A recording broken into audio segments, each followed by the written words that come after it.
Setahun PMX mentadbir negara. Anak Melayu anak saya, anak Cina anak saya, anak India anak saya, anak Iban atau anak Kadazan, mereka semua anak saya. Itu antara skrip yang sering diungkapkan dalam setiap ucapannya, menggambarkan betapa beliau nekat membantu semua rakyat tanpa mengira kaum selagi menggalas jawatan utama kerajaan Malaysia.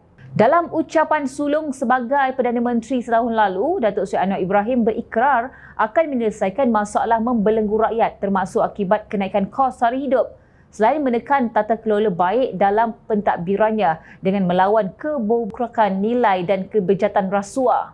Selepas setahun berlalu, ternyata Anwar bersama barisan Kabinet Kerajaan Perpaduan dilihat membuat kemajuan ketara dalam mendepani pelbagai cabaran dalam negara serta di peringkat global untuk membawa Malaysia kembali ke landasan menuju sebuah negara maju.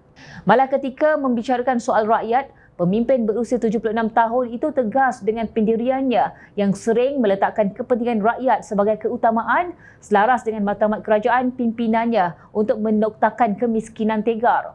Antara langkah pertama dilakukan Anwar selepas mengangkat sumpah sebagai Perdana Menteri pada 24 November 2022 mengumumkan untuk menolak gaji bagi jawatan itu selain mengesahkan Jemaah Menteri Kerajaan Perpaduan bersetuju memotong gaji sebanyak 20% setiap bulan sehingga ekonomi pulih. Keputusan itu, kata Anwar, adalah langkah pertama bagi memulihkan keyakinan rakyat terhadap kerajaan pimpinannya sekaligus berusaha memahami keperitan dan kepayahan rakyat yang masih bergelut dengan cabaran keuangan dan sosial susulan kos sara hidup semakin tinggi. Selain itu, mewarisi hutang negara mencecah 1.5 trilion ringgit ketika mengambil alih kepimpinan negara. Anwar berdepan pelbagai liku tersendiri bagi menghasilkan pencapaian cemerlang dalam masa setahun perkhidmatannya sebagai Perdana Menteri, terutama dalam tempoh pasca pemulihan COVID-19. Penganalisis politik Dr. G. Manimaran berpandangan Anwar merupakan Perdana Menteri Malaysia yang berhadapan cabaran begitu besar sepanjang tahun pertama sejak dilantik sebagai Perdana Menteri dan membentuk kerajaan disebabkan pelbagai perkembangan dalam negara dan peringkat global. Anwar yang juga Presiden PKR juga cukup pantang dengan amalan rasuah yang disebabkan itu seawal mentadbir negara. Perkara pertama dilakukannya ialah mahu melaksanakan reformasi tata kelola pentadbiran dan membantah rasuah habis-habisan, menjadikan ramai yang gerun dan rasa terancam. Saya tidak ragu-ragu katakan kerajaan terutama Perdana Menteri mempunyai kemahuan politik tinggi dan dorongan untuk mencegah rasuah tahap maksimum, kata Ketua Suruhanjaya Pencegahan Rasuah Malaysia SPRM Tan Sri Azam Baki. Maka tidak hairanlah Anwar memperkenalkan konsep Malaysia Madani sebagai ikhtiar memetakan strategi tata kelola dan pentadbiran negara secara berkesan, menekankan kepada pemerkasaan ekonomi dan budaya yang berteraskan nilai, etika atau akhlak berdasarkan 6 tonggak iaitu M. Kemampanan, A. Kesejahteraan, D. Daya cipta, A. Hormat, N. Keyakinan dan I. Ihsan. Sementara itu, pensyarah Sains Politik Fakulti Sains Pentadbiran dan Pengajian Polisi Universiti Teknologi MARA UiTM Cawangan Kedah, Saudara Firdaus Ramli berkata, dalam aspek tata kelola atau urus tadbir, penekanan Perdana Menteri dalam urusan pentadbiran perlu diberikan pujian kerana kejayaan dan kecemerlangan negara dipengaruhi oleh urus tadbir yang baik, terutama dalam pelaksanaan sesuatu dasar.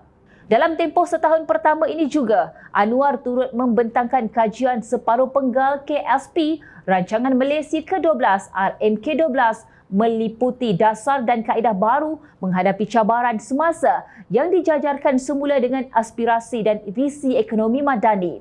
KSP RMK-12 meliputi 17 anjakan sebagai pemangkin utama melalui 71 strategik dan inisiatif bagi menoktakan kemiskinan tegar, menyelesaikan masalah asas prasarana dan keperluan asas rakyat termasuk memperbaiki sekolah dan klinik daif, menjamin bekalan air bersih serta meneraju ekonomi Islam. Melihat kepada dasar dan program diperkenalkan Perdana Menteri sejak mengetuai kerajaan perpaduan, terdapat beberapa kesan positif boleh dikenal pasti. Anggaran awal KDNK bagi suku ketiga 2023 oleh Kementerian Ekonomi menunjukkan ekonomi negara dijangka berkembang sederhana pada kadar 3.3% dan mencapai kadar 4% pada 2023. Ini menunjukkan terdapat pertumbuhan positif dalam ekonomi Malaysia sejak November 2022 di sebalik persekitaran ekonomi global yang lemah serta dibayangi pelbagai konflik antarabangsa. Tambah Firdaus. Menyifatkan Malaysia sebagai sebuah negara makmur namun mengalami banyak kebocoran, khususnya ketirisan pemberian subsidi. Anwar mengambil langkah berani ke arah memberian subsidi bersasar bagi memastikan hanya mereka benar-benar layak menikmatinya, bukan warga asing dan golongan maha kaya.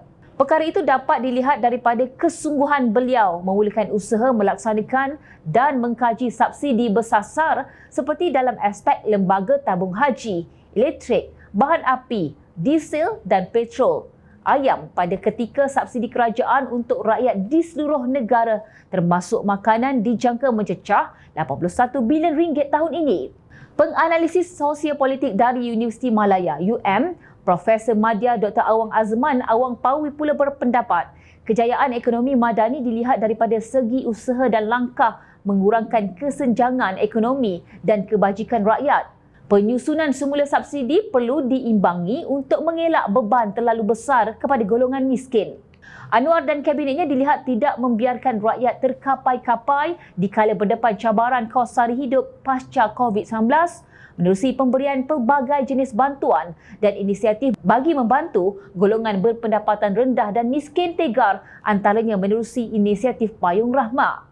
Ini dilaksanakan menerusi jualan rahmah, bakul rahmah, menu rahmah, pakej jalur lebar rahmah, kad diskaun khas menu rahmah, sumbangan asas rahmah SARA. Malah kerajaan membelanjakan hampir 8 bilion ringgit untuk sumbangan tunai rahmah 2023 pada 8.7 juta ringgit penerima dan memanfaatkan hampir 60% penduduk dewasa Malaysia.